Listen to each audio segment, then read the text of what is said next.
Hello students. जो अपनी numerical series चल रही थी 12th क्लास केमिस्ट्री चैप्टर अपना सॉल्यूशन, उसमें आज मैं आपके लिए लेके आया हूँ इंडेक्स एग्जाम्पल 2.4। देखते प्रश्न में क्या पूछा। यूरिया की 0.25 मोलर 2.5 किलोग्राम जलीय विलयन को बनाने के लिए आवश्यक यूरिया का द्रव्यमान, यूरिया की मात्रा पूछी अपन को कि इतनी मोलरता प्राप्त करने के लिए अपन को कितनी मात्रा यूरिया की आवश्यकता होती है। तो अपने पहले मोलरता का सूत्र देखो, पहले सूत्र लिखो, उसके बाद ऐसे मोलरता कैपिटल एम से दर्शाते हैं। उसके बाद अपन को क्या क्या दिया वो लिखना है। उसके बाद अपन आगे की कैलकुलेशन करते हैं। विलय के मोल बटा विलयन का आयतन क्या होता है भाई? विलयन का आयतन, ठीक है जी। और गुणा में क्या चलता है अपना? 1000। क्या चलता है भाई? 1000। ये अपना मोलरता का सूत्र है। कैपिटल एम से शो करते हैं इसको, और विलय के मोल बटा विलयन का आयतन गुणा में क्या है? 1000। अब देखो अपन को क्या क्या दे रखा है, दिया है। एक तो मोलरता दे रखी है अपन को 0.25, एम बराबर दे रखा है 0.25। देखो भाई, विलय के मोल कैसे निकालते? पर मोल निकालते ग्राम में बार बेटा अणुवार, और ग्राम में बार तो आवश्यक यूरिया की मात्रा तो हमको पूछेगी, तो उसको मारेंगे अपन एक्स। क्या मिलेंगे भाई? एक्स। और उसके बाद बटा हुआ क्या लिखेंगे? अणुवार। अणुवार अपन को निकालना पड़ेगा। अणुवार अपने पास देखो NH2CO, NH2 इसका क्या है? यूरिया का फॉर्मूला लिखो। नाइट्रोजन, उसके बाद क्या है? 2 हाइड्रोजन, उसके बाद क्या है? 1 कार्बन, उसके बाद क्या है?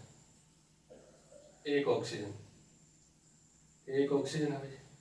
इसके बाद एक फिर से नाइट्रोजन है, उसके बाद क्या है? 2 हाइड्रोजन, ठीक है।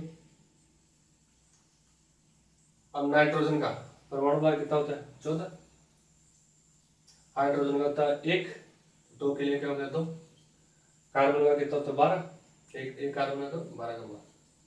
ऑक्सीजन कितना होता है? 1 ऑक्सीजन है तो ऑक्सीजन का 16। कैसे नाइट्रोजन है? नाइट्रोजन का 14, और फिर क्या है? 2 हाइड्रोजन। जब आप सभी को ऐड करोगे तो क्या आएगा आपके पास? 60 आएगा। क्या आएगा? 60। तो अणुभार क्या है कि यूरिया का 60।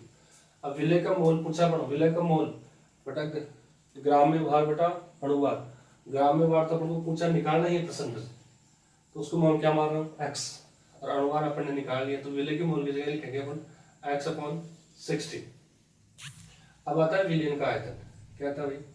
विलयन का आयतन। अब यहाँ किलोग्राम में दे रखा है, तो 1 किलोग्राम में कितना है? 1000 ग्राम। तो 2.5 किलोग्राम में कितना हो गया? 2500 ग्राम। कितना हो गया? 2500 ग्राम, ठीक है। जो मान दे रखा है इसको क्या रखेंगे अपन? फॉर्मूले के अंदर रखेंगे। किस में रखेंगे? फॉर्मूले के अंदर। यहाँ रखा हूँ मैं एम बराबर, अच्छा एम का मान अपने पास ऑलरेडी दे रखा है 0.25। मैंने लिखा 0.25 विलय के मोल x/60 लिखेंगे इसकी जगह, x/60। विलयन का आयतन किलोग्राम में दे रखा है, 1 किलोग्राम कितना है? 1000 ग्राम। तो 2.5 किलोग्राम कितने हो गए? 2500 ग्राम गुणा 2500, और प्रश्न में अपने पास क्या चल रहा है? 1000। देखो भाई, 2 बिंदु से 2 बिंदु कैंसिल, इससे ये बिंदु कैंसिल।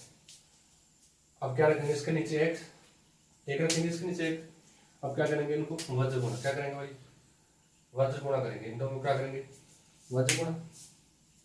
तो इधर तो क्या एक्स ही है, अकेला एक्स ही है। ये कैसे भी आपस में मल्टीप्लाई नहीं होंगे?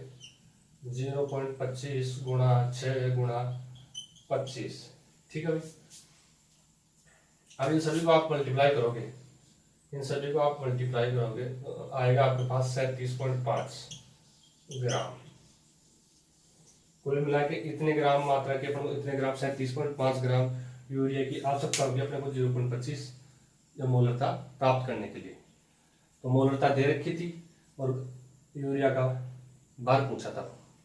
ठीक है, विलय के मोल में अपन क्या बना, ग्राम में भार बटा अणुभार। अब ग्राम में भार को अपन क्या मान लिया एक्स, एक्स तो अपन को निकालना था। ठीक है, थैंक यू, मिलते हैं नेक्स्ट वीडियो में।